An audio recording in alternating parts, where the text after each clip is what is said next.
Hola queridos amigos, bienvenidos a otro capítulo de Contracara aquí por TLB1, toda la verdad primero. Gracias a todos los que nos acompañan, los que difunden, los que nos ayudan, ¿no es cierto?, a que TLB1 llegue a muchos hogares, a muchas cabezas.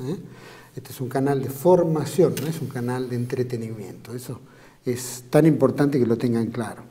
De la misma manera, quiero agradecer enormemente a todos los que colaboran. Pocos, pero valiosos. Así que todo mi agradecimiento. Como siempre hacemos, como siempre decimos, estamos transmitiendo debido a la censura a través de nuestra página web www.canaltlb1.com y debajo de este programa va a encontrar las redes sociales en las cuales también emitimos cortos, largos, ¿no es cierto?, dentro de nuestra capacidad. El programa de hoy lo ponemos como siempre bajo la protección y advocación de la Virgen de Guadalupe, Reina y Señora, Emperatriz de América, como siempre, que nos ilumine, nos guíe en este momento tan difícil, tan complejo para la humanidad, pero que es difícil particularmente para los argentinos e hispanoamericanos que nos siguen. Así que la Virgen de Guadalupe, como Emperatriz de América, es nuestro salvoconducto hacia el bien, la verdad y la belleza, que es lo que tenemos que poner en práctica hoy en día todos frente a este mundo globalizado. Programa de hoy.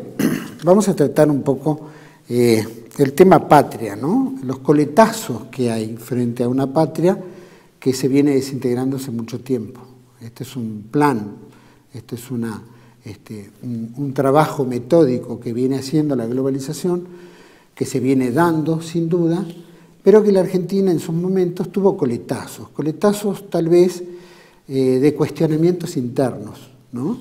En breve se va a cumplir el 3 de diciembre, cuando en 1989, y particularmente el 3 de diciembre de 1990, hubo un despierte dentro de un sector del ejército argentino cuestionando las autoridades competentes dentro de la fuerza. Siempre se entendió que era un atentado contra la democracia, ¿no? Inclusive estaba llegando en ese momento el presidente de los Estados Unidos, George Bush, y todo tenía que estar en calma porque que presidía el gobierno era el presidente Carlos Menem.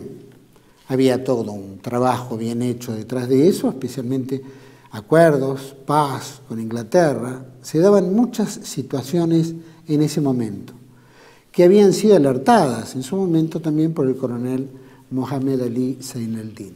La realidad es que frente a situaciones en las cuales no se cumplió con la palabra, se generó un levantamiento. A ese levantamiento llevó el nombre de Cara Pintada. No tuvo éxito. Tuvo el éxito en el sentido patriótico. No tuvo el éxito en el objetivo.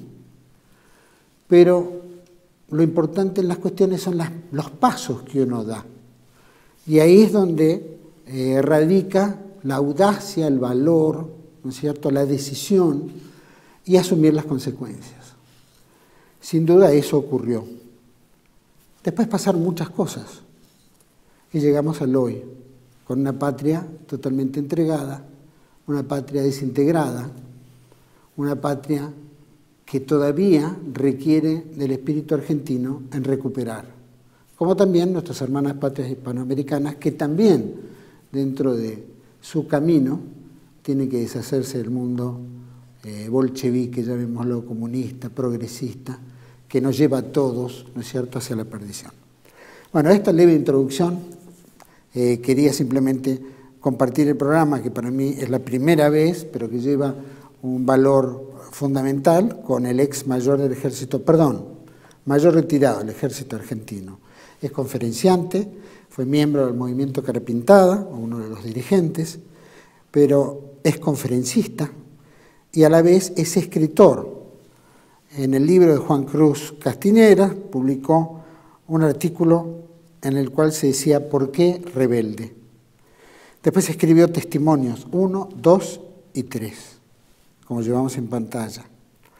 Y su última publicación está relacionada a cuyo título es No nos creyeron, que figura en pantalla. Para mí es un gusto compartir el programa con el mayor Hugo Reinaldo Abete. Gracias. Muchas gracias a vos, Juan Manuel, por la invitación y por este espacio. Gracias por haber venido, gracias por compartir con nosotros este momento. Mayor, me gustaría que me contara, bueno, obviamente 3 de diciembre hizo una leve introducción, tal vez no es exacto lo que tiene que ser, por lo menos era lo que yo en mi saber y entender era. El levantamiento era pura y exclusivamente por un tema castrense o tenía otros objetivos. Bueno, el 3 de diciembre hay que aclarar que fue el cuarto efecto de una misma causa. El cuarto efecto, ¿por qué? El primero fue la Semana Santa de 1987 con el teniente coronel Rico como cabeza del pronunciamiento. El segundo fue Monte Caseros. El tercero ya interviene el coronel Zaineldin a cargo del pronunciamiento, que es el pronunciamiento de Villa Martelli. Y el cuarto efecto es el 3 de diciembre de 1990. Cada uno, digamos, tuvo su particularidad. Los 3 primeros, es decir, Semana Santa, Monte Caseros y Villa Martelli, podemos decir que estaban circunscriptos fundamentalmente a las consecuencias de lo que fue la guerra contra la subversión llevada a cabo en el país durante los años 1970 y las consecuencias inmediatas que había traído eso con la llegada al poder de Alfonsín, la llegada de la democracia y sobre todas las cosas la venganza que el gobierno de Alfonsín llevó a cabo sobre las Fuerzas Armadas, que siempre digo lo mismo, ¿no? Es decir, para el país, para el común denominador de la gente de nuestro país, o la gente que tiene todas sus fichas puestas en lo que cree que es la democracia, dice que es el padre de la democracia. Sin embargo, vaya padre de la democracia. Alfonsín fue el continuador de la subversión por otros medios. Esos otros medios fue utilizando la democracia. Y cuando llegó al poder, lo más importante que se le ocurrió como maniobra política fue una venganza hacia todo el sector militar, a quien hacía culpable de todos los desencuentros que había tenido la República Argentina, fundamentalmente por las secuencias de golpes de Estado y demás. Entonces ahí comenzó una terrible venganza. Entonces, esos 3 primeros pronunciamientos se identificaban con el tema del honor y la dignidad del ejército. Ante esta persecución, ante esta venganza, ante esta acción psicológica que era permanente en todos los medios en contra de los militares, porque lo peor que podía existir en ese momento éramos los militares, eso provocó una reacción de los cuadros medios, fundamentalmente en el ejército, y esa reacción fue lo que se vino a llamar después como los cara pintadas. Ahí nacimos los cara pintadas. Y el 3 de diciembre de 1990 también tiene todas estas características o todas estas causas fuentes, también tiene, pero hay que agregarle lo que ocurrió en el país durante esos años de democracia y sobre todo lo que había ocurrido en los últimos periodos bajo la presidencia de Menem, donde ocurrió ya, por supuesto, lo repito, el iniciador fue Alfonsín, que llevó a nuestro país a una indefensión nacional, es decir, para los militares no había absolutamente ningún tipo de presupuesto, ningún tipo de apoyo, era como que no existían, existían nada más para ser el objeto de la venganza, para llevarlos a juicio y demás. Entonces, en el 3 de diciembre de 1990 se agrega el tema de la indefensión nacional y el tema de la entrega de la patria y todo el tema del nuevo orden mundial, que en esos momentos nadie hablaba del nuevo orden mundial. Nadie, Juan Manuel, hablaba del nuevo orden mundial. El que impuso ese término, nosotros no lo llamábamos nuevo orden mundial, sino nuevo orden internacional, lo llamábamos. Y fue el coronel quien con su experiencia de haber estado de agregado militar en Panamá y con todo lo que significaba el coronel en sus preocupaciones por la patria, por el futuro de la patria y demás, comprendió cabalmente cómo era todo el tema que se venía para el futuro, ¿no?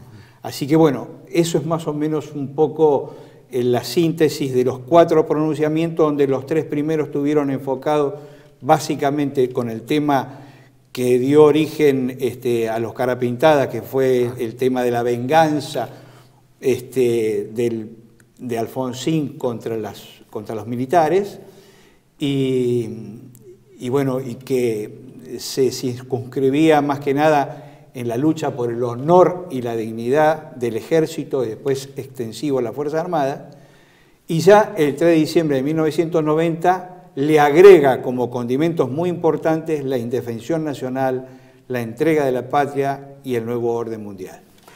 Cuando se da, sin duda, es más, recién decía, los rangos interiores, no, sí. Digamos los niveles medios, ¿no? También se planteaba que dentro del mundo de los suboficiales subalternos eran los que generaban presión para arriba. ¿Se daba más por presión de abajo para arriba, sabiendo que de repente en muchos sectores, servicio de inteligencia, era como algo que se venía y que dejaban que ocurriera? Sí, es que en un determinado momento la presión fue muy grande porque el ejército entró en un estado deliberativo total, deliberativo total. ¿Y por qué entró en un estado deliberativo total? Porque los generales, que son los padres, digamos, de las instituciones, los hijos son los integrantes de las instituciones armadas y los padres son los generales, son los más viejos, los comandantes, los que tienen que llevar adelante el ejemplo, el honor, la dignidad de las Fuerzas Armadas y demás. Cuando llegó todo ese proceso de venganza, y de los cuales ellos habían tenido un papel preponderante porque habían sido jefes de unidades o comandantes de brigada y demás, y empezaron a llamar a los cuadros más bajos a declarar por la guerra contra la subversión al teniente fulano, al teniente primero perengano, al capitán sutano. Hasta conscripto. Hasta conscripto. Bueno, ¿y qué hicieron los generales? Miraron para arriba, silbaban, miraban para el costado, se hicieron los distraídos y dejaron que sus hijos, los integrantes de la institución, fuesen sentados en los bancos de los acusados de todas las cosas que implicaba haber sido partícipes de la guerra contra la subversión. Y en la guerra contra la subversión, el 99,9% de las fuerzas militares actuaron en defensa de valores y principios y fueron convencidos y hasta te diría que fuimos sin órdenes, Juan Manuel, fuimos sin órdenes porque estaban los generales entrampados con el poder político y hacían lo que el poder político consideraba correcto y si no lo consideraba correcto ni se animaban a hacer nada. Entonces los cuadros de abajo que veían cómo había sido la cosa, cómo mataban a sus propios camaradas, ir a trabajar cuando yo era teniente, Juan Manuel, para que te des una idea, una de las técnicas de combate se llama toma y cambio de posición. El toma y cambio de posición es que uno está en un campo de combate, en una determinada posición a cubierto y tiene que moverse hacia otra posición y tiene que tardar en llegar a esa posición el tiempo en que el enemigo tarda en apuntarlo, ubicarlo y batirlo. Eso es toma y cambio de posición. Yo iba a trabajar al regimiento de Patricios, era teniente y estaba en el regimiento de Patricios. Hacíamos toma y cambio de posición para salir de nuestro departamento con el portafolio en la mano izquierda, la pistola en la mano derecha, así para llegar hasta nuestros autos. Por ahí estaba el auto en el que íbamos ese día, 4 o 5, estaba estacionado en la esquina y hasta la esquina íbamos escondiéndonos detrás de los autos, salta uno, salta el otro, así hasta que nos metíamos los 4 con la pistola, porque todos los días mataban a un oficial. Y yo estaba en Patricios, que era el lugar donde velaban a todos los muertos, a todos los camaradas. Así que estaba muy claro eso. Entonces había una efervescencia en los cuadros inferiores que no necesitaban órdenes para ir a combatir a la subversión. No necesitaban órdenes, porque estábamos convencidos que era una agresión hacia nuestra patria y queríamos ir de cualquier forma queríamos ir y participar en esa guerra. Así que bueno, todo ese contexto después con el tiempo se desfiguró, nadie lo dice, nadie lo cuenta, y quedó ahí sepultado y quedó como con la gran propaganda alfonsinista, después menemista, además, los militares genocidas, los militares asesinos y todo lo demás, y los generales que no estuvieron a la altura de un buen comandante para plantarse ante el poder político. No estoy diciendo que hagan un golpe de Estado, pero sí hacerse respetar. Para hacerse respetar no hace falta hacer un golpe de Estado, simplemente hacerse respetar y defender la institución que uno está conduciendo. Así que más o menos ese era el panorama. Y hubo mucha presión, mucha presión. Esa presión fue en aumento a medida que iban ocurriendo los pronunciamientos militares. Terminaba el pronunciamiento militar, que siempre buscaban los generales de terminarlo cuanto antes. Después, cuando lo terminaban, pasaban la guadaña a todos los que habían participado. Entonces se generaba un caldo de cultivo tremendamente negativo, un estado deliberativo en el ejército tremendo, donde los superiores eran apuntados con el dedo, y en una institución militar jerárquica y demás, eso es lo peor que le puede pasar. Es un cáncer, es algo terrible, pero los generales no eran merecedores de otra cosa, Y después aparece en el medio de toda esta crisis la gran pregunta: ¿quién podrá salvarnos, no? Y entonces siempre uno busca, cuando llegan esas preguntas, el ideal, el mejor, el más capaz, el que siempre fue un ejemplo. Y si vos te ponías en la mentalidad de todos los cuadros del ejército para ver cuál era ese pensamiento, esa imagen que estaba rondando por ahí, por arriba de la cabeza de todos, era unánime, era una sola figura. Un hombre con un perfil bastante pronunciado en su nariz, con unos marcados rasgos en su cara y con un corazón inmensamente grande, y el más grande de los patriotas que tuvo la patria en los tiempos modernos, el coronel Saint-Lin, que estaba en Panamá, y entonces hay que traerlo para volver a llevar al ejército a su nivel institucional, a su nivel de siempre, a su nivel de prestigio, de fuerza armada de la patria, defensora de los más grandes intereses de la nación y demás. Y bueno, el hombre indicado era el coronel Saint-Lin. Sin duda. Cuando recién pasamos unas imágenes justamente del coronel Saint-Lin, Malvinas no generó una especie de amalgamamiento en el concepto de, digamos, de autoridades en el ejército. Es decir, ¿Malvinas rompió en algo esto? Debería haberlo generado. Debería haberlo generado. Pero los generales eran los mismos. Los generales eran los mismos. Y ya desde el momento en que vienen nuestros guerreros, nuestros patriotas, nuestros emblemas, nuestras banderas que estuvieron combatiendo y guerreando en Malvinas, y lo hicieron en forma patriótica y excelente, porque le dimos una paliza a los ingleses que no se la van a olvidar en su vida, Juan Manuel. No se la van a olvidar en su vida, como no se olvidaron las invasiones inglesas, como no se olvidaron la vuelta de obligado. La paliza que se comieron en Malvinas fue tremenda para los ingleses. ¿Y qué hicieron nuestros generales? Los escondieron, los escondieron. Los metieron en la escuela Lemos, camaradas míos que llegaron en taxi a su casa con 30 kilos menos, en taxi a la casa, volviendo de la guerra. Yo estaba en la escuela de guerra en ese momento. Una actitud de los generales bochornosa. Por eso los carapintadas también somos producto de la guerra contra la subversión, somos producto de Malvinas y somos producto del nuevo orden mundial. Somos producto de todo eso somos producto.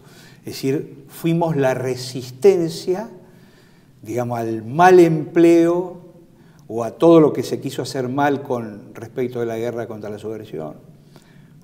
Fuimos la resistencia al proceso de desmalvinización, porque si hay alguien a quien hay que reconocerle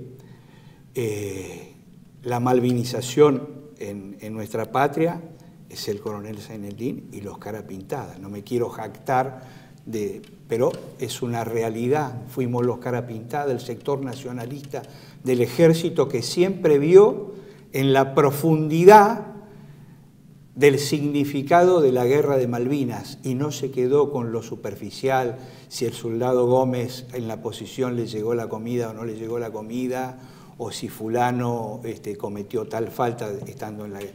Fuimos a lo profundo, al significado profundo que tenía la recuperación de las Islas Malvinas para la patria argentina. Entonces, no existía el 2 de abril. El 2 de abril no existía porque Alfonsín no lo quería proclamar, pero la realidad se impone, con el tiempo se impone. Como decía el coronel y después decíamos todos sus seguidores, para la verdad el tiempo, para la justicia Dios. Y la verdad fue acomodando las cosas. Después vino el 2 de abril, porque cuando el coronel vino de Malvinas,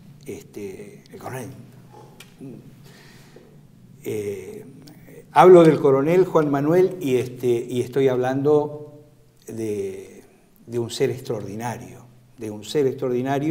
que yo tuve la bendición de Dios de estar bajo sus órdenes, de haber trabajado con él, de haber hecho el 3 de diciembre con él, de haber hecho Villa Martelli con él, de haber hecho este combate por la patria con él. Para mí es lo mejor que me pasó en la vida militar, es lo mejor que me ha pasado en la vida militar, ese honor, ese orgullo de ser Carapintada, de estar con el coronel. Y ya te digo, el coronel, cuando terminó Malvinas, muchos vinieron con la cabeza gacha por la derrota. Lógico, ¿no? En toda derrota uno acusa el impacto, acusa el dolor de la derrota y demás. El coronel volvió flameando la bandera de derecha a izquierda y adelante para atrás incansablemente. No paró un día y empezó a recorrer porque el coronel era así, y con orden o sin orden recorría y sembraba patriotismo en la panadería, en la fiambrería, en el cuartel, donde fuere. Y entonces así llegó el 2 de abril, a reconocerse el 2 de abril como el día de las Malvinas, cosa que el poder político, democrático no quería hacer y estaba negando a toda costa. Pero la realidad de los hechos se impuso. ¿Cómo se impuso Malvinas? Hoy estamos en el 2021 y a vos te consta, Juan Manuel, que cada año que pasa el espíritu de Malvinas crece. Llega el días antes del 2 de abril y ya se percibe una emoción, ya se percibe un sentimiento, ya se percibe algo distinto. Y llega el 2 de abril y llega el Día de la Patria. El Día de la Patria, que tenemos la gracia de Dios, Juan Manuel, que tal vez salimos a la puerta, caminamos por acá una cuadra y en el caminar nos cruzamos con algún guerrero. Siempre hay. Con algún guerrero que estuvo allá. Eso es una bendición. Cuando vemos, sin duda, todo eso enorgullece, hincha el pecho. Especialmente cuando uno tiene un comandante con criterio, ¿no es cierto? Un jefe con criterio, con valor, con sentido común, ¿no es cierto? Y como un padre, ¿no? Que recién acaba de decir que no existía ese sentimiento en los generales, o por lo menos en la mayoría. En la mayoría, exacto. Si se tuviera que, es decir, ¿Qué es lo que uno dentro de la fuerza sería lógico que le ocurriera a un grupo de generales que traicionan a sus subalternos o a sus oficiales? ¿Cuál es el castigo que puede recibir un general que traicione, porque a su vez traiciona a la patria? Sí, sí. Es una pregunta brava, ¿no? Decirle, le correspondería el título de traidor, lo cual es tremendo, porque es como, llevémoslo al plano de la familia, es como un padre que no defiende a sus hijos. ¿Qué es un padre que no defiende a sus hijos cuando sus hijos necesitan que su padre lo defienda? ¿Cómo lo podemos definir? Eso es exactamente eso, porque el comandante está ahí para conducir, y la palabra conducir lleva implícita otra cosa, otra palabra tremendamente importante, que es amar a sus subalternos. Yo tengo que amar a la fracción que estoy conduciendo, porque tengo que amar a esa fracción a la cual yo la voy a llevar al éxito, a la conquista del objetivo o a la muerte. Conmigo adelante y ellos detrás mío. Entonces, esa es la visión que tiene que tener un subalterno de su superior, de su comandante, en este caso de los generales que estamos hablando. Y es una visión, repito, como la de un padre con sus hijos. Pasaron 31 años, bueno, 31 años. 31 años. Si las circunstancias se volvieran a dar, ¿existiría el mismo espíritu frente a lo que ya como experiencia tuvieron? ¿Por parte de quién, Juan Manuel? Me pregunta. Por parte, digamos, de los mismos que hicieron el levantamiento. Sí, pero con total... Más o menos como el mismo espíritu que uno le pregunta a un malvinero, sí. ¿volverías a Malvinas? Sí, pero, perdón, a tal punto te digo que si Cristina Kirchner, mirá lo que te digo, si Cristina Kirchner diría vamos a recuperar la Malvinas, yo voy. Así lo dijera Cristina Kirchner con todo lo que significa. Es decir, no hago ningún tipo de distinción, no tengo ningún tipo de, vayamos más. Si Balsa dijera vamos a recuperar Malvinas, también voy. Con eso te quiero decir el significado que tiene para nosotros esas dos cosas, lo que fue Malvinas y lo que fue el 3 de diciembre. No tengo ninguna duda, no tengo absolutamente ninguna duda. Y eso que la pasamos muy mal, Juan Manuel, porque, como decíamos recién, para la verdad del tiempo, para la justicia de Dios, la verdad está llegando ahora está llegando, pero nosotros fuimos despreciados por todos los sectores de la sociedad, absolutamente todos los sectores de la sociedad.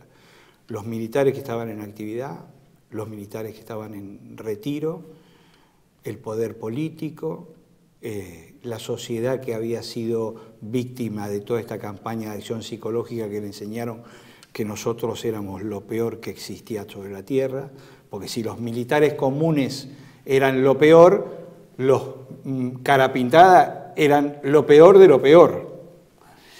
Entonces la pasamos realmente mal, pero siempre tuvimos claro los valores de nuestra lucha. Por eso para nosotros todos los años que tuvimos en prisión, si fueron años duros, obviamente fueron años duros, pero como siempre digo, para nosotros la prisión fue una mezcla perfecta de templo y de cuartel. De cuartel por la disciplina que teníamos, por la organización que teníamos. No dejamos un día de trabajar en la cárcel. No dejamos un día de trabajar en la cárcel, de instruir a nuestros subalternos. Y ayudarse a levantar la moral también, porque... Y templo por la espiritualidad y por la espiritualidad que vivíamos ahí. Yo recuerdo, por ejemplo, las formaciones militares. Yo he tenido la gracia de Dios, Juan Manuel, de estar en destinos realmente de privilegio. Estaba en el Regimiento 19 en Tucumán, en plena época de la guerrilla rural, urbana, no rural todavía, en el Regimiento de Patricios, en el Colegio Militar de la Nación, en la Escuela Militar de Montaña, o sea, destinos realmente importantes, destinos de prestigio y demás. Pero las formaciones militares más hermosas, más sentidas y más emocionantes, las viví en la cárcel, en la cárcel. Sobre todo en la cárcel de Magdalena, en los primeros tiempos donde estábamos la gran mayoría, que éramos como 600 presos, y prácticamente era un regimiento preso, su comandante y demás. Te cuento, por ejemplo, 2 formaciones para que te des una idea. Una de ellas fue para un 2 de abril, donde la cárcel de Magdalena, en el centro de los pabellones, en el centro de la cárcel, tenía un patio que era como una plaza de armas, donde había un mástil. Nosotros lo perfeccionamos, lo arreglamos, y estaba la bandera, la que se izaba y se arriaba todos los días.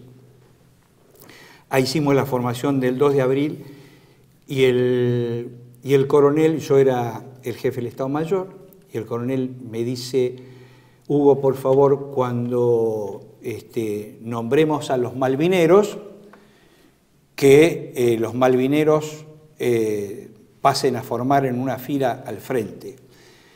Y cuando nombren al coronel Romero Mundani y al sargento Verdes, quiero esos 2 lugares libres, esos 2 espacios libres. ¿Cómo no, mi coronel?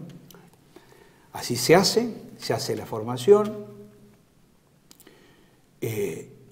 y llega el momento en que nombran a los malvineros, terminan de nombrar el último, y sale el coronel presto a abrazar a los malvineros. Llega frente al espacio vacío del coronel Romero Mundani, en el aire toma la posición militar, junta los tacos, levanta el pecho, hace el saludo militar, da un paso al frente y abraza el aire. Abraza el aire. Cada vez que lo cuento me agarra un nudo en la garganta. Abraza el aire como si tuviera el alma no como si tuviera, estaba el alma del coronel Romero Mundani en ese momento ahí. Llegado al sargento Verdes, otro tacazo, otro saludo, y otra vez abrazando el alma del sargento Verdes. Impresionante. Yo esa formación la llevo en mis pupilas, en mi mente, en mi corazón, no me lo olvidaré jamás. Segunda formación, Día del Libertador San Martín, General San Martín, el 17 de agosto a las 3 de la tarde en punto la formación. Y nosotros le damos mucha trascendencia a este acto, a esta formación. Y lo más maravilloso ocurría cuando el mayor Romero Mundani cantaba a capela el himno a San Martín. Yo he escuchado, no sé, cientos de versiones desde que iba a la escuela primaria hasta ahora del himno a San Martín. Ninguna más bella, ninguna más emocionante, ninguna más bien cantada como la que interpretaba el mayor Romero Mundani, que no la interpretaba con la voz solamente, sino que la interpretaba con el corazón. Así que esa formación es esa milicia y ese templo con la espiritualidad de rezar el rosario todos los días, comulgar todos los días, hacer retiros espirituales, educar a nuestros subalternos, fueron épocas, digamos, de dolor, de sufrimiento, pero fueron épocas gloriosas. Sin duda. Aparte sé que tienen buena voz, porque he escuchado unas canciones que está Gustavo Braithwaite, usted y Romero Mondani. Bueno, sí, el conjunto patria. Vamos. Pero los buenos ahí, los buenos son el mayor Romero Mondani y Mones Ruiz. Mones Ruiz. Y Mones Ruiz. Los otros tres, Mercado, Breide y yo, acompañamos un poco ahí. Pero ellos son los buenos. Muy bien, los tres. Vamos a ir a un pequeño corte. ¿Cómo no? Y me gustaría también ver un poco ¿no es cierto?, de este 3 de diciembre, ¿quiénes son los personajes más reconocidos? ¿Quiénes son los personajes más detestados en toda esta experiencia que ha tenido? Pero me lo va a decir después de que vamos a un pequeño corte y seguimos con el mayor del ejército argentino, Hugo Reinaldo Bette. Ya volvemos.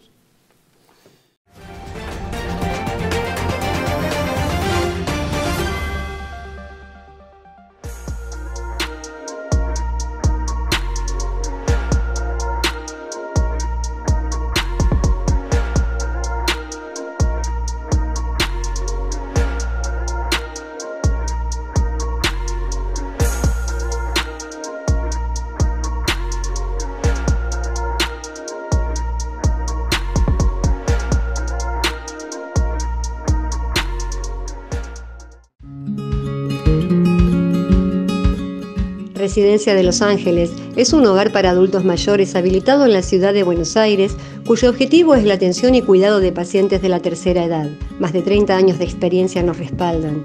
Trabajamos con dedicación para cuidar a nuestros abuelos y así ofrecerles la felicidad y comodidad que ellos merecen. Estamos en el barrio Villarreal, pasaje Francisco Bauzá 2372, casi esquina Tinogasta. Comuníquese con María al 11 61 70 45 38. Los esperamos.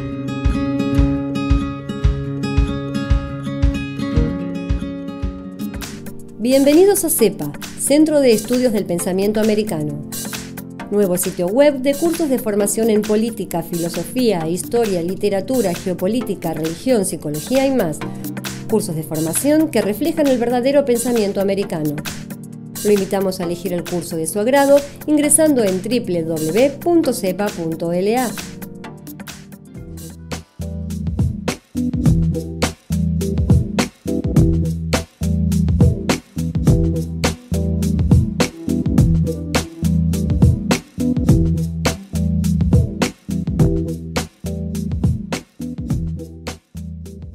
Decir siempre la verdad primero tiene un precio.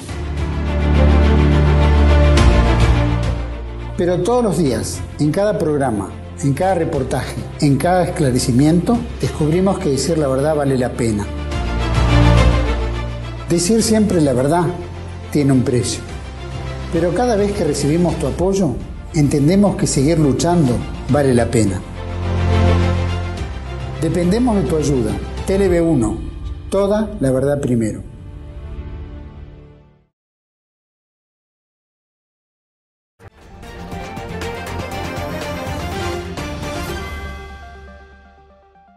Bueno, continuamos en este segundo bloque con el mayor del ejército, Raúl Reinaldo Bette. Hugo Reinaldo, perdón. Perdón. Son furcios permanentes. Está bien, por favor. Mayor, quisiera que me contara, bueno, había quedado en el bloque anterior un poquito. Hay muchos personajes dentro del movimiento Cara Pintada que han tenido, obviamente, una relevancia impresionante. El caso es que mencionaba el coronel Romero Mondani. Hay otros que también creo que murieron sobre la marcha en esta epopeya, pero también se distinguieron muchos, ¿no? Gustavo Breide creo que también tuvo un rol, pero más pegado al coronel, pareciera que estuviera más pegado. Pregunto, dentro del ambiente, ¿no es cierto?, Cara Pintada, ¿quiénes son los que, o por lo menos los que más reconocen, más allá de que sean todos, quiénes son los mayores protagonistas de este movimiento, que tuvieron al menos más coraje, que lideraron?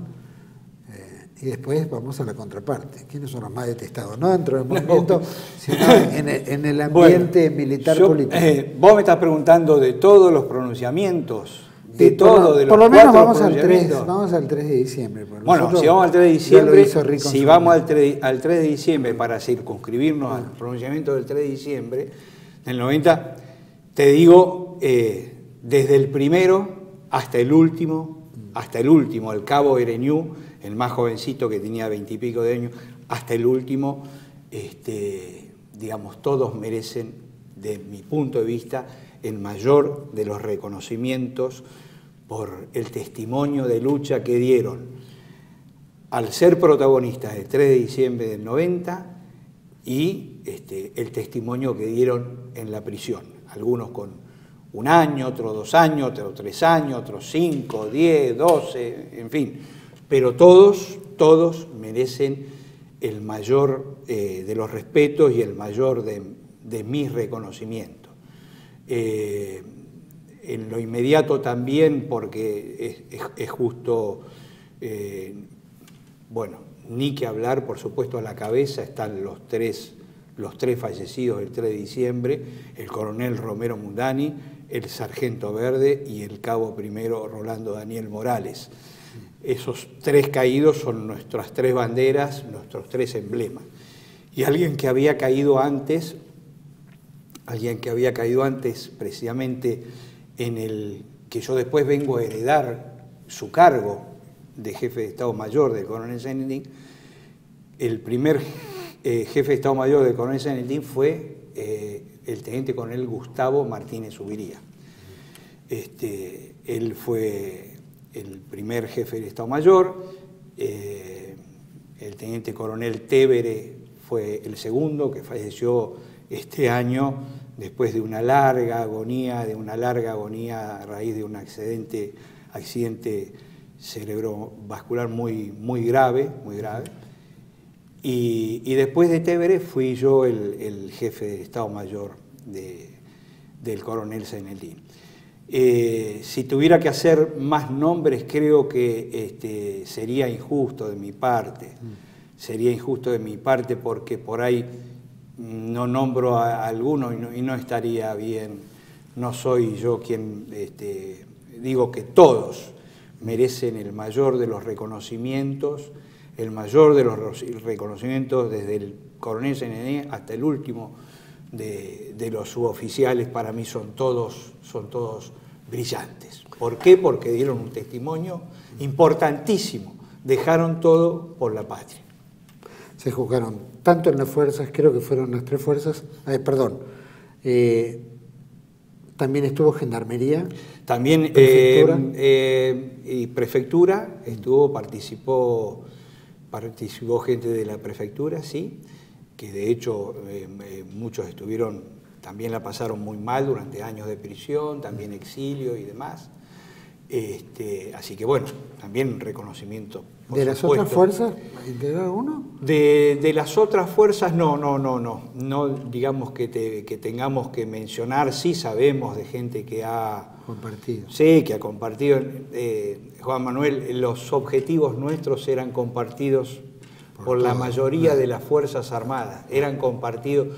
Si no ocurren las muertes que ocurrieron en la madrugada del 3 en Patricios, a las 10 de la mañana la guarnición Palermo iba a explotar de oficiales, suboficiales que se iban a sumar espontáneamente. Eso lo sabía la conducción militar, lo sabía el poder político. Para nosotros era factor de éxito. Yo fui el que planificó la operación, yo era el oficial de operaciones, yo fui el que planificó y fijamos como factor de éxito que no tenía que haber bajas, derramamiento de sangre. Factor de éxito que no hubiese derramamiento de sangre. Factor de éxito del sector leal que hubiese derramamiento de sangre. Y eso es lo que ocurrió. El derramamiento de sangre fue provocado, fue de alguna forma, provocado sería la palabra justa. Y bueno, después de las muertes, la acción psicológica desarrollada fue tremenda. Yo era un asesino en ese momento, me presentaban como un asesino. Es más, en San Martín de los Andes había llegado la voz que cuando el teniente coronel Pita se había presentado al cuartel para decirme a mí que le devuelva el cuartel, yo lo había prácticamente cortado en 2 con una ametralladora. esas cosas, todo eso llegaban a los cuarteles, a los oficiales, estos tipos se volvieron locos. Entonces así fue como después se desencadenó el final de los hechos del 3 de diciembre, ¿no? Pero bueno. Claro, en comparativa de Malvinas, yo diría, ¿no? La muerte del capitán Giacchino generaba un efecto inverso. Claro. ¿No? La muerte de un oficial implicaba el plegarse todos en defensa, ¿no? Con mayor efervescencia. Ahora, en este otro caso, el provocar tal hecho podía ser casi la sentencia. Sí, sí, ¿no es cierto? Del final. Fue la sentencia. Yo lo tengo escrito en mi libro ¿Por qué rebelde? Lo tengo escrito y bien descrito. Yo no me olvido nunca,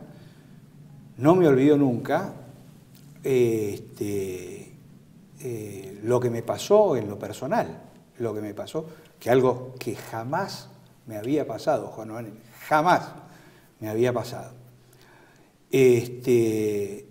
Después de que ocurren las muertes y que no se sabían cómo habían ocurrido y que había diferentes versiones, como te decía recién y demás, yo quedo a cargo, de casualidad por las circunstancias, quedo a cargo en el regimiento de Patricio. No era mi misión, pero quedé a cargo ahí. Entonces salgo a recorrer a ver cómo estaba la gente, y a tratar de motivarlos, a levantar el ánimo y demás, porque el golpe había sido duro, ya las radios hablaban de pena de muerte, fusilamiento, y las radios se escuchaban adentro. Sí. Entonces me acuerdo estar frente a un grupo de suboficiales, tratando de levantarle el ánimo, y yo veía en los ojos veía que la cosa no va más, como diciendo mi mayor ya. No había ni una palabra, nadie me dijo absolutamente nada, pero yo sabía, yo como jefe, como militar, como experimentado en el manejo de tropa y demás, ya sabía, sin que pronunciaran una sola palabra, y también lo que me trajo aparejado a mí, que yo sentía por primera vez en mi vida militar, que no podía motivar a la gente, que no tenía resultado en tratar de levantarle el espíritu, porque ya el espíritu estaba quebrado en ese momento por cómo se dieron las circunstancias. Nosotros no fuimos a matar a nadie el 3 de diciembre, y mucho menos gente que vistiera nuestro mismo uniforme, el uniforme del ejército argentino. No fuimos a eso. Entonces, todo lo que era una gran esperanza se convirtió en una gran hecatombe en fracción de minutos. Claro. No, y aparte cuando ya empieza el poder político y los hábiles en el manejo de la información, ya después todo puede pintarse diferente. Con relación a las personas más detestables, llegamos los más traidores, los más pusilánimes, ¿no? Los más... que uno y el general decir... Balsa a la cabeza, el daño que le ha infligido el general Balsa a la institución ha sido tremenda, un daño tremendo. Y yo soy muy duro también, muy duro con sus otros generales también, porque ver cómo llevaba el ejército a donde lo llevó y que los demás generales no actuaran, eso, porque hay un momento en la vida que uno tiene que... ¿Qué implica esto? Romper la disciplina. ¿Y romper la disciplina? ¿Cómo romperla? Sí, nosotros rompimos la disciplina. Rompimos la disciplina porque la disciplina no es un fin en sí mismo. Las bandas de delincuentes tienen disciplina, tienen un jefe, un segundo jefe. Los chorros tienen disciplina. No es un fin en sí mismo. Tiene que haber un fin superior. Y cuando el fin superior está en peligro, hay que romper la disciplina, hay que romper todo. Hay que romper todo en vistas a ese fin superior. Entonces, si el general está llevando al desastre, el comandante está llevando al desastre en la institución, y el resto de los generales están en capacidad de ver eso, porque todos lo ven, tendría que ser esos generales hacer un acto de carapintadismo y pronunciarse en contra con el máximo de energía. Y un grupo de generales no necesita hacer tampoco un golpe de Estado y demás, sino una buena plantada, con carácter, con temperamento y demás, poner las cosas en su lugar. Pero bueno, dejaron que avanzara porque era balsa, y así condujo la institución durante 10 años, llevándola al abismo, ¿no? Al abismo, generando todo esto que se generó, de lo cual yo digo que hay una cosa que es gravísima, que tengamos prisioneros de guerra. Yo normalmente voy a visitar a los presos de Campo de Mayo.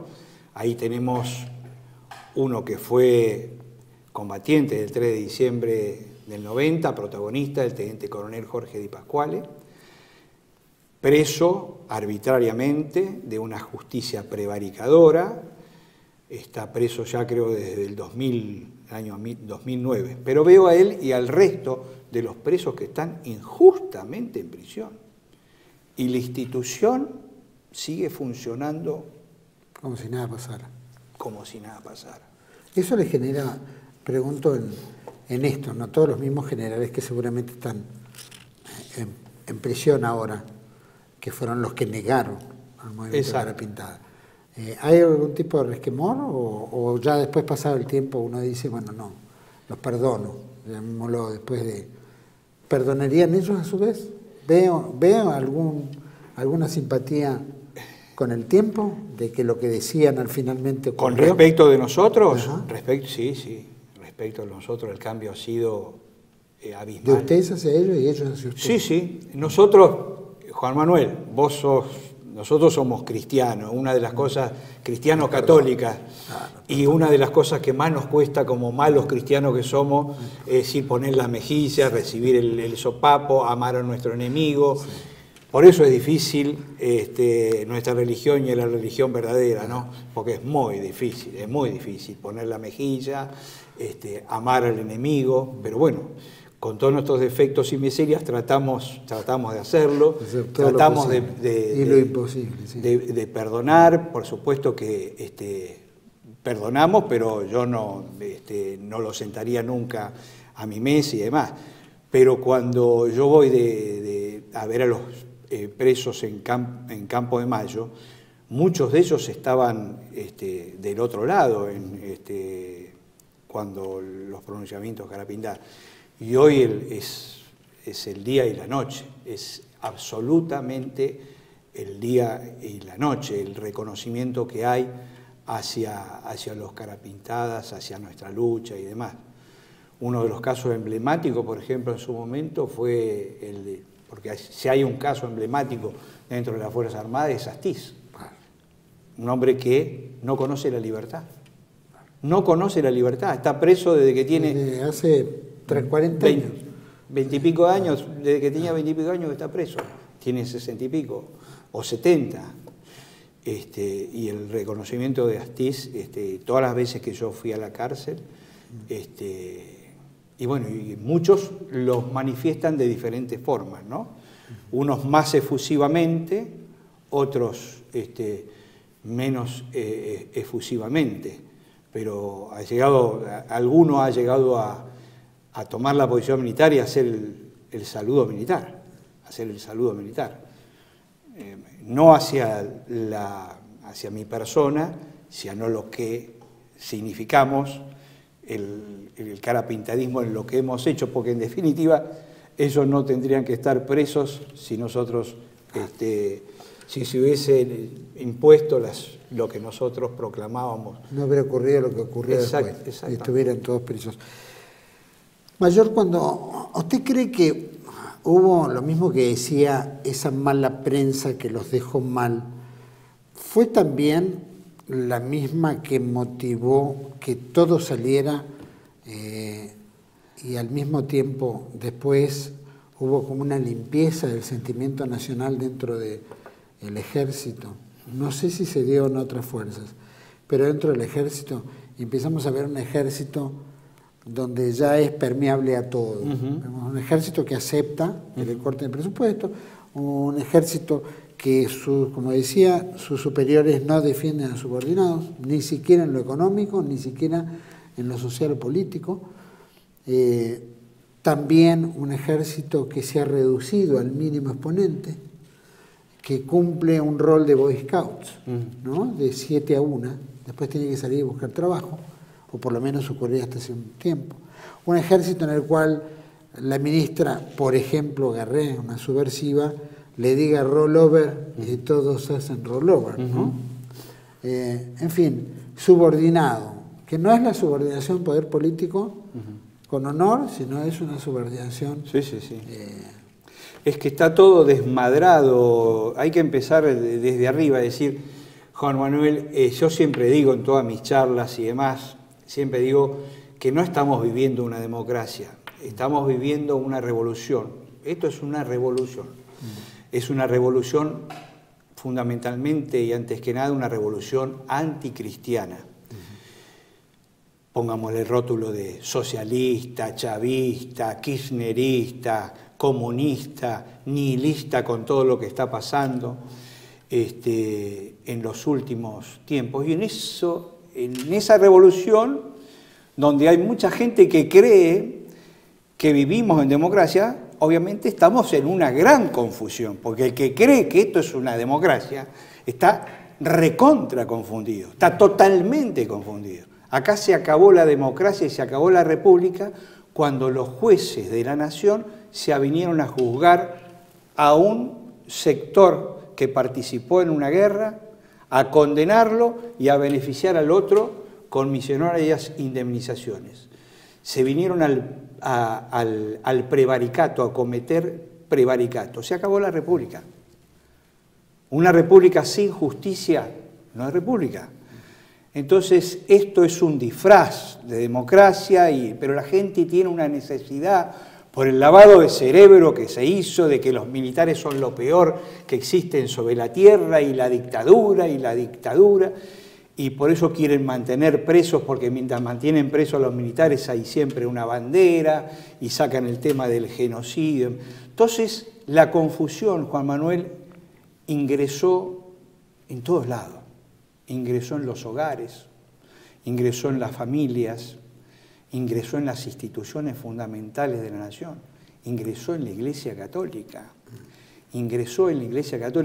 Por eso yo, a mi fama de, no sé si alguna vez habrás escuchado que tengo fama de fundamentalista, porque dicen que meto a Dios y a la Virgen en con eso en el DIN lo hacía todo el tiempo. Bueno, también. A mí me parece genial, extraordinario, y lo voy a hacer, sí, me encanta cuando vos haces la advocación a la Virgen de Guadalupe al inicio de tu programa, y desde ya te digo que para el mundo moderno sos un recontra fundamentalista, mesiánico, por este gesto, y que te tiene que enorgullecer. Sí. Bueno, estamos viviendo, yo digo, vivimos tiempos teológicos. Estos son tiempos que hay que verlo con los ojos de Dios, porque si uno lo ve con los ojos de los hombres, dice, no puede ser, esto que está ocurriendo, no puede ser, es imposible que estos militares estén presos y el ejército esté tranquilo, no pase nada, y se estén aguantando, son camaradas con los cuales uno ha combatido. Y si hay algo sagrado en la vida militar es ponerse espalda contra espalda y luchar en pareja en procura de un objetivo. Hasta muchos dicen, cuando estás en el medio del combate te olvidás de la bandera, te olvidás de la patria y luchás por el camarada que tenés al lado. Y es rigurosamente cierto. Entonces se dan estas circunstancias, de lo que pasa con la justicia, que vos lo has explicado en tus programas y lo explicás 10.000 veces mejor de lo que lo explico yo. Ha salido este último libro, el de la complicidad de Berbisky con los Kirchner, que es un libro extraordinario que tendría que estar agotadísimo en el país y la gente devorándolo para comprender el tema de la justicia. Y sin embargo, todo sí, hay confusión con la vacuna, hay confusión con el tapaboca, hay confusión absolutamente. Vivimos en tiempos de confusión. Y los tiempos de confusión es un signo de los últimos tiempos, ¿no? Es un signo de los últimos tiempos.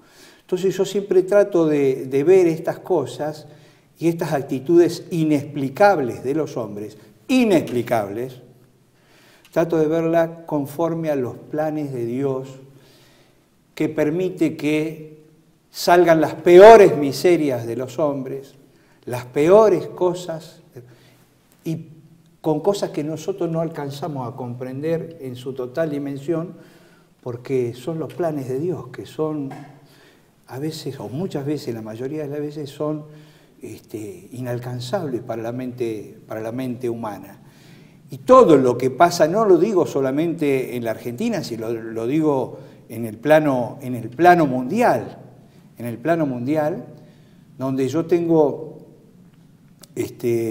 una frase que define realmente mi esencia, lo que yo pienso, Juan Manuel, de todo esto que estamos viviendo en el mundo. Y digo que la humanidad, el mundo entero, está así como está, desmadrada, despelotada, desquiciada, degenerada, porque quitó a Dios de su corazón. El ser humano ha quitado a Dios de su corazón. Al quitar a Dios de su corazón no hay virtud en el corazón humano. Hoy hay interés, hay materialismo, hay relativismo, hay todo eso que vos también explicás en todas tus charlas y demás. Y es el hombre, solo el hombre, y los valores del hombre, y la ética del hombre. ¿Y cuántos habitantes hay en el mundo? Hay millones de habitantes, no sé cuántos mil. Bueno, entonces hay millones de ética, millones de morales, porque no hay un patrón definido que me dice esto está bien y esto está mal. No hay un patrón que me dice, no, hermano, vos no podés decir que este reloj es una mujer, es un reloj. Y hoy estamos dilucidando en el mundo moderno lo más básico, Juan Manuel. El ser humano ha vuelto tan atrás, que estamos discutiendo de vuelta lo básico. Este es un hombre, este es una mujer, este es una jirafa, este es un gorila.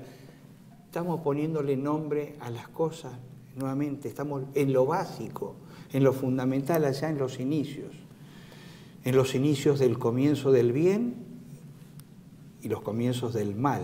Por eso hablamos de una revolución anticristiana que ha venido a lo largo de todo este tiempo y que en los últimos tiempos se ha desatado con todo. Y yo sostengo que la revolución anticristiana en el mundo, no en la Argentina, en el mundo vino a buscar dos objetivos fundamentales para ya decir, conquistamos al cristianismo, lo pasamos por arriba. El aborto y la ideología de género. Los dos objetivos más importantes, más satánicos, más diabólicos, más demoníacos que existen, esos dos objetivos están desatados, ya la masonería lo dice abiertamente, las organizaciones satánicas demoníacas lo dicen abiertamente, los anticristianos lo dicen abiertamente. Entonces estamos en una lucha y en el medio te quieren meter el tema democracia, no democracia. La elección de cada uno cuando en realidad uno no tiene ni siquiera un referente. Exacto. Para decir qué quiero elegir. Claro. Mayor, frente a, planteaba muy bien la globalización, el poder mundial, la gobernanza, ¿no es cierto? Que tanto lo hablaba el coronel, ustedes lo tenían más que claro, todo lo que venía en el mundo. ¿Cómo ve el mundo de la Argentina hoy en día, ¿no? Después de todo lo que planteó, ¿no? Esta pandemia, ¿no es cierto? Lo aberrante, lo ilógico, ¿no es cierto? ¿Cómo ves Argentina? ¿Qué esperanza le queda a los argentinos, especialmente para los argentinos? Sí, en el medio de esta catástrofe, de esta crisis inédita, porque es a todos al mismo tiempo, a todo el mundo al mismo tiempo. No es que la Argentina, no, a todo el mundo al mismo tiempo. En el medio de esta catástrofe, yo, ciñéndome a lo que te decía de los tiempos teológicos y viéndolo con esos ojos y basándome en ese mensaje esperanzador que dio una vez Juan Pablo II cuando dijo que la reserva del cristianismo y del catolicismo estaba acá en América del Sur y particularmente en la Argentina, entonces veo ese renacer con mucha esperanza. Tal vez tengamos que pasar momentos dificilísimos, muy difíciles, porque hoy hasta el menos informado tiene un olfato como que dice, acá algo va a pasar, algo va a pasar, esto no termina bien, es todo muy anormal todo lo que está sucediendo, y yo comparto todo eso. Pero a pesar de todos esos obstáculos que puede haber en el medio y todas esas circunstancias y demás, veo un triunfo verdadero de todos aquellos que queremos vivir como Dios manda, basado en el triunfo de nuestro Señor Jesucristo, ¿no? Así que mi mensaje es esperanzador, y no es nada más que para los católicos, los cristianos, es un mensaje esperanzador para todos. Crean o no crean en nuestra religión, porque desde ese punto de vista nuestro Señor nunca hizo ninguna disquisición entre los hombres. Así que bueno, como decía también antes, esta pandemia nos dejó daños colaterales que uno se da cuenta de inmediato cuando empieza a mirar para atrás y se da cuenta la gente que quedó sin hogares, sin trabajo, las empresas que cerraron, las muertes acontecidas, todo lo que pasó, pero así como hay daños colaterales también hay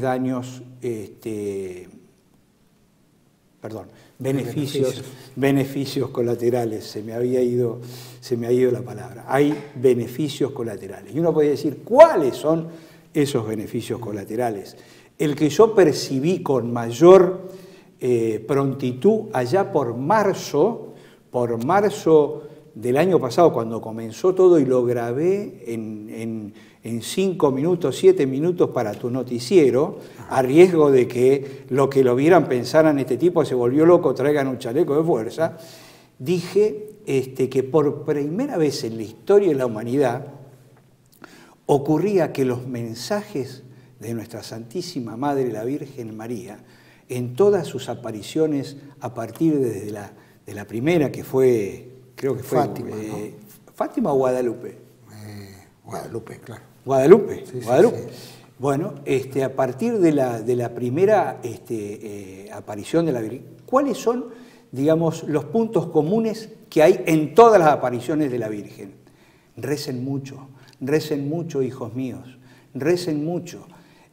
Recen por los sacerdotes, recen por la iglesia, recen por la familia y sobre todo recen el rosario en familia.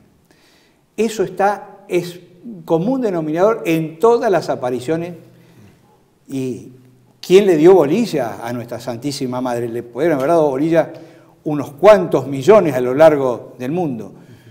Pero a partir de la pandemia, que nos recluimos en los hogares, los cristianos católicos y demás, volvimos a estar juntos en el hogar, con la mujer, con los hijos y demás. En el caso particular mío, empecé nuevamente con la práctica del rosario y no lo he abandonado. Y eso es un beneficio colateral extraordinario, que a los ojos de Dios, que él está preparando todos sus planes finales para todo esto, cuando termine todo esto. El rezo de los santos rosarios en familia es un arma imbatible. Don Hugo Reinaldo Abete, muchísimas gracias por haber compartido, haber estado aquí conmigo en Contracara, aquí en Televe1. Todo mi agradecimiento. Mi agradecimiento a vos, Juan Manuel. La verdad que me he sentido muy cómodo en el programa y aprovecho para felicitarte nuevamente por este programa, que realmente también es un arma que tenemos también los nacionalistas, católicos, los argentinos de bien, los que quieren vivir como Dios manda. Es un arma tremenda por la difusión y por el nivel que tiene este programa. Mis felicitaciones para vos. Muchísimas gracias. Y que viva Cristo Rey. Viva Cristo Rey. Gracias. A todos ustedes, gracias por acompañarme. Por supuesto, creo que es invalorable esta entrevista, tener un invitado de la calidad del mayor Abete, ¿no? Siempre tuve interés en invitarlo, siempre se posponía por esas cosas de Dios. Tiene que llegar el momento que tiene que ser, y creo que este fue un buen momento previo a los 31 años de este levantamiento, que bregaba por, como bien planteó, por una Argentina distinta, por poner las cosas en su lugar, por lo que se venía, de acuerdo a lo que planteaba el coronel Zeneldín. Planteó muy bien varias cuestiones, ¿no? Todo este tema de la subversión, ¿no? Y cómo se peleó y cómo, ¿no es cierto?, digamos, los que de alguna manera defendieron el sistema terminaron en el cadalso, primero riéndose de los que se habían opuesto al sistema, y que después la pelota, ¿no? ¿Cómo gira todo esto, ¿no? En la historia, cómo va y viene, y terminaron, ¿no es cierto?, los de pro-sistema encarcelados. Una cosa importante, el honor y la dignidad, ¿no?, de defender las Fuerzas Armadas. El honor y la dignidad, algo fundamental que siempre el ejército argentino ha tenido a través de la historia. Aún con un ejército liberal, aún con diferentes etapas del ejército, de las Fuerzas Armadas, priorizaba el honor, priorizaba la dignidad, ¿no es cierto? Le da ese énfasis a un liderazgo, ¿no? Cuando se empieza a diluir el sentido nacional dentro de las Fuerzas Armadas, es cuando el liberalismo hace pie y se transforma en una cosa amorfa, donde esa dignidad empieza a perder esencia, que es lo que ocurre después del movimiento Cara Pintada, ¿no? Cuando el ejército cepilla, elimina los vestigios de sentimiento nacional y cristiano para volcarse a un sistema globalista donde se acepta absolutamente todo, se pierde la dignidad y han perdido el honor en su mayoría, y lo estamos viendo, ¿no es cierto?, que han aceptado absolutamente todo. Nadie cree que tiene que haber un golpe militar permanentemente para poner en caja al poder político. Ahí estamos nosotros como argentinos, somos los que tenemos que poner en caja al poder político. Pero las Fuerzas Armadas, como la Iglesia, eran dos instituciones que moralmente estaban protegidas. Eran la reserva moral, porque del poder legislativo, poder judicial, poder ejecutivo, uno podía ver que había un manipuleo político. Pero la reserva, llamémoslo, de las garantías de un ciudadano radicaban en el poder de las Fuerzas Armadas y el poder moral, ¿no es cierto?, religioso de la Iglesia. Vivimos en la etapa, ¿no?, posterior, de la misma manera, ¿no es cierto?, que las políticas del Estado post-Malvinas fue la desmalvinización, también fue la subversión, ¿no es cierto?, que amparó, ¿no es cierto?, después de esta guerra antisubversiva que se ha vivido, ¿no? De hecho, los subversivos fueron a ocupar puestos de poder y hoy son jueces y son los que están sentenciando a los que quisieron que el Estado anduviera por el camino correcto que tenía que ir. Que no, la subversión, entendemos, cuyo objetivo era, si lograba el poder, eliminar 1 millón de personas, ¿no es cierto? El ejército, en combatir la subversión, minimizó ese impacto en que fueran 7.100, ¿no es cierto? Entonces, costo-beneficio, el poder de las Fuerzas Armadas o el poder institucional del gobierno de María Estela Martínez de Perón permitió que el daño fuera menor en la sociedad. Hay que tenerlo en cuenta. Hablaba también la desmalvinización, el proceso desmalvinizatorio. Son las tres guerras que tiene un enemigo: la previa, durante la guerra y la posguerra, ¿no es cierto? En el movimiento Cara Pintada creo que pasó por esas tres circunstancias. La previa, entendiendo que esto tenía que, pero que había indicios que eso podía fracasar.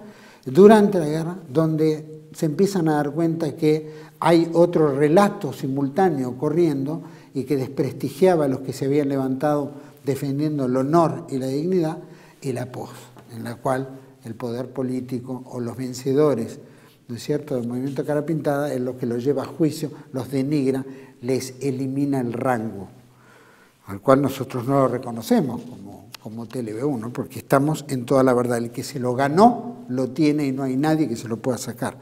Con respecto a la desmalvinización ocurrió exactamente lo mismo.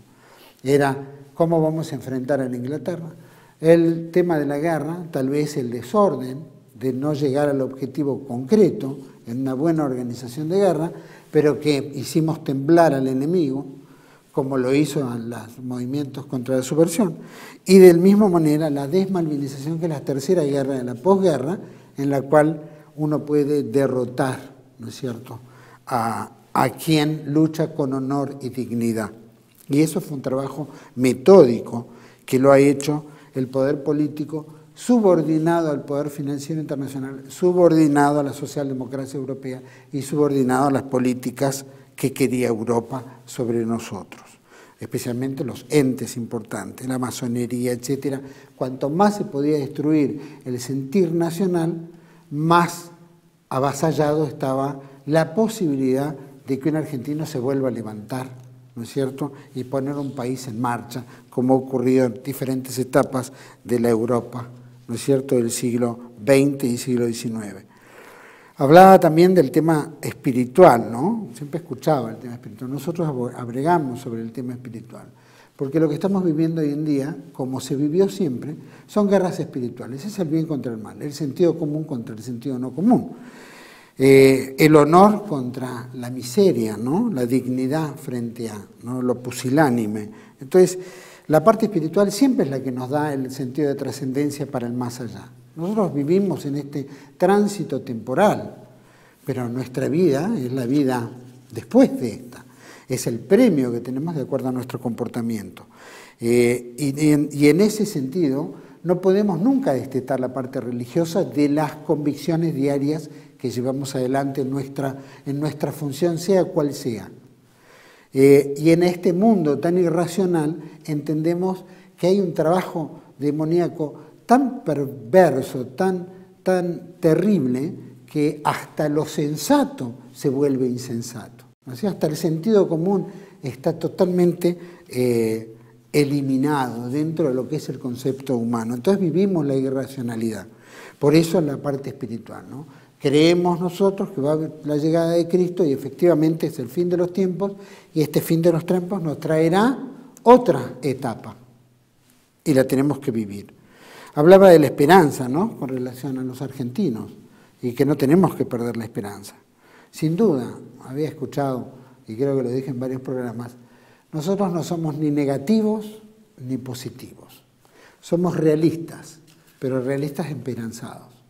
La realidad es la que tenemos, la que estamos viviendo, la que venimos transitando, la que tenemos que ir hacia algo en el cual nos tiene que generar la esperanza de que a donde vamos es el bien.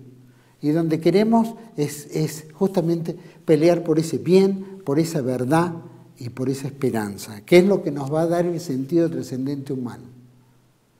Entonces, si hubo cara pintada frente a un levantamiento en el cual bregaba por el honor y la dignidad, hoy, frente a lo que vivimos, todo argentino debe ser un cara pintada para resistir contra lo que se está viviendo hoy en la Argentina. Antes era un grupo de unos pocos miles, hoy somos muchos millones de argentinos que tenemos que tomar de ellos ese aprendizaje, esa enseñanza y empezar a luchar por la patria. Luchar por esta patria, luchar por Dios, luchar por la familia. Es lo único que va a tener sentido en nosotros para que la Argentina, para que nuestra Hispanoamérica vuelva a tomar el camino del bien. Pero nosotros, todos los que resistimos a este nuevo orden mundial, a esta globalización, a este mundo demoníaco globalizante, pues entonces todos tenemos que pintarnos la cara y todos tenemos que salir al combate. Espero que así sea. Por eso la Virgen de Guadalupe, por eso la espiritualidad es la que nos da la fortaleza para que estemos siempre en el buen camino. Nos espera otra entrega de Contracara, aquí por TLV1. Toda la verdad primero. Gracias.